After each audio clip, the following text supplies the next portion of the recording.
दूसरे इंसान को इज्जत बचाने दे। कई साल पहले जनरल इलेक्ट्रिक कंपनी को चार्ल्स एस्टीमेट्स को विभाग के अध्यक्ष के पद से हटाने का संवेदनशील काम करना पड़ा। एस्टीमेट्स, जो इलेक्ट्रिसिटी के मामले में अव्वल दर्जे के जीनियस थे, अकालन विभाग में असफल साबित हुए। तब भी कंपनी ने उस इंसान को अपमानित नहीं किया। उनके बिना काम नहीं चल सकता था और वे बहुत संवेदनशील थे, इसलिए उन्हें एक नया टाइटल दिया गया। कंपनी ने उन्हें जनरल इलेक्ट्रिक कंपनी का कंसल्टिंग इंजीनियर बना दिया। वे जो काम कर रहे थे यह उसका नया टाइटल था। फिर किसी और विभाग का अध्यक्ष बना दिया गया। एस्टीमेट्स खुश थे। जी के ऑफिसर ऐसे थे, उन्होंने अपने सबसे ज़्यादा भावुक स्टार को हटा दिया था और उन्होंने यह काम बिना हंगामा खड़ा किए किया था। उसे इज्जत बचाने का मौका दिया गया। किसी को इज्जत बचाने का मौका देकर कितना अधिक ज़रूरी है यह। और हम में से कितने लोग इस बारे में सोचते हैं। हम दूसरों की भावनाओं पर हमला करते हैं, अपना रास्ता निकालते हैं, गलतियां निकालते हैं, धमकी देते हैं। बच्चे या कर्मचारी की दूसरों के सामने आलोचना करते हैं बिना यह सोचे कि उस इंसान के स्वाभिमान को हम कितनी चोट पहुंचा रहे हैं। जबकि कुछ देर की सोच, एक दो समझदारी के शब्द, दूसरे इंसान के नज़रिए की सच्ची समझ इस चोट को काफ़ी हद तक दूर कर सकती है। इस बात को याद रखें, जब हमें किसी कर्मचारी को हटाने या डांटने की कड़वी ज़रूरत पड़े, लोगों को नौकरी से निकालने में खुशी नहीं होती, नौकरी से निकल जाने में तो और भी खुशी नहीं होती। मैं मार्शल एग्रागर, एक प्रमाणित पब्लिक अकाउंटेंट के लिखे पत्र से उद्धृत कर रहा हूँ। हमारा बिजनेस मौसमी होता है, इसीलिए इनकम टैक्स का काम खत्म होने पर हमें कई लोगों को निकालना होता है। हमारे व्यवसाय में यह कहावत है कि कोई भी कुल्हाड़ी पकड़ना पसंद नहीं करता, इसीलिए यह परंपरा चल पड़ी है कि इस काम को जल्द से जल्द खत्म किया जाए और इस तरह किया जाए। मिस्टर स्मिथ बैठ जाइए, मौसम खत्म हो चुका है और हमारे पास आपके लिए काम नहीं है। जाहिर है आप समझते हैं कि आपको सिर्फ व्यस्त दिनों के लिए ही नियुक्त किया गया था। इत्यादि। इन लोगों पर ऐसा प्रभाव पड़ता है जैसे इन्हें निराश किया गया हो और इन्हें हताश किया गया हो। इनमें से अधिकतर जिंदगी भर के लिए अकाउंटिंग फील्ड में काम करते हैं और उसमें उस फर्म के लिए कोई लगाव नहीं होता जो उन्हें इतनी आसानी से हटा देती है। मैंने हाल में अपने मौसमी कर्मचारियों की थोड़ी व्यवहार कुशलता और संजीदगी से हटाया। इसीलिए मैं हर एक को तभी बुलाता हूँ जब उनके जाड़े के मौसम में किए गए काम को ध्यान से देखता हूँ। और मैंने इस तरह से अपनी बातों की शुरुआत की। मिस्टर स्मिथ, आपने एक अच्छा काम किया है, अगर उसने किया है। जब हमने आपको न्यूयॉर्क भेजा तब आपका काम मुश्किल था, आप कठिन जगह पर थे, लेकिन आपने अपना काम बहुत अच्छे से किया और हम यह बताना चाहते हैं कि फर्म को आप पर गर्व है।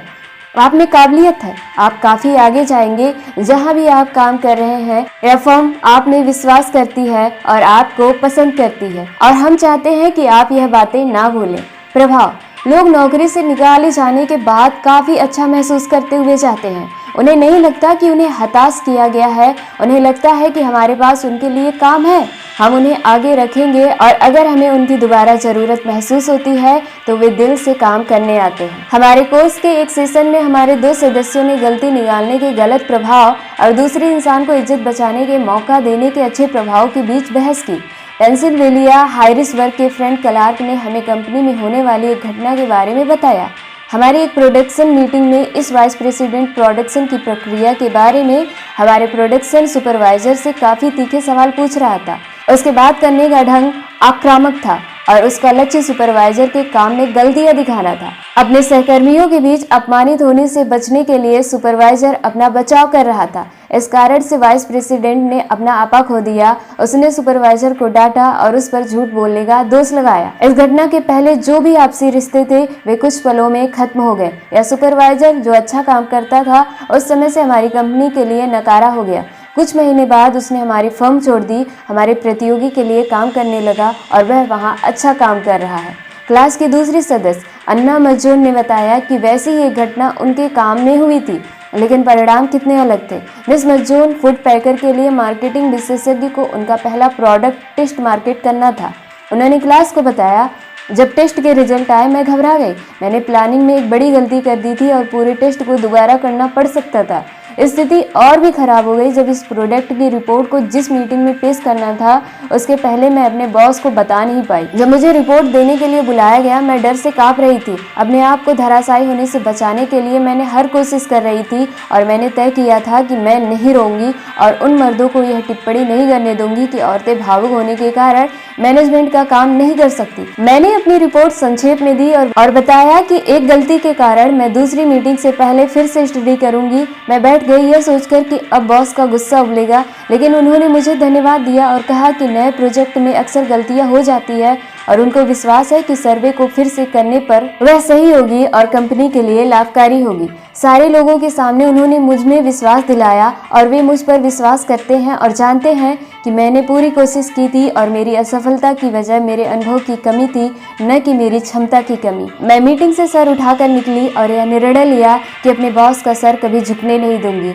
अगर हम सही हैं और दूसरा इंसान गलत है, हम दूसरे इंसान की इज्जत खराब करके उसके अहंकार को चोट पहुंचाते हैं।